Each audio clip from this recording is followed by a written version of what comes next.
लोकशाहीचा बुलंद आवाज, रिपब्लिकन वार्ता, महाराष्ट्र। फुलंब्री बस स्थानकात उभ्या असलेल्या खाजगी वाहनांवर वाहतूक शाखेची कारवाई। 22 वाहनांवर कारवाई करत 9,000 रुपये दंड आकारण्यात आला। बातमी आहे फुलंब्री येथून। छत्रपती संभाजीनगर ग्रामीण पोलीस वाहतूक शाखेची फुलंब्री बस स्थानकात उभ्या असलेल्या खाजगी वाहनांवर कारवाई। याबाबत सविस्तर माहिती अशी की आज मंगळवारी फुलंब्रीचा आठवडी बाजार असल्यामुळे शहरात ग्रामीण भागातील आलेल्या वाहनांची सर्वत्र मोठ्या प्रमाणात गर्दी होती।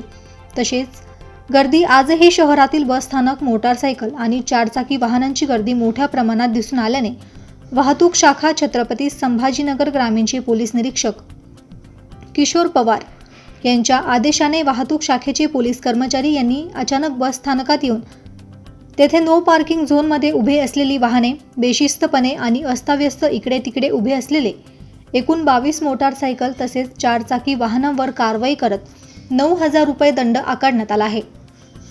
सदरील कारवाई ग्रामीण वाहतूक शाखेचे पोलीस उपनिरीक्षक अशोक मुंडे, पोलीस उपनिरीक्षक अब्दुल रऊफ शहा, पोलीस उपनिरीक्षक Baliram Kakade, police Raju Chavan, police Raju Sampal, police Datta Mundkar यांनी केली आहे।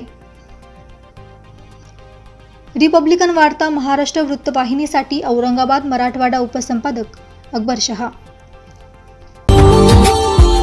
Subscribe now and press the bell icon. Never miss an update.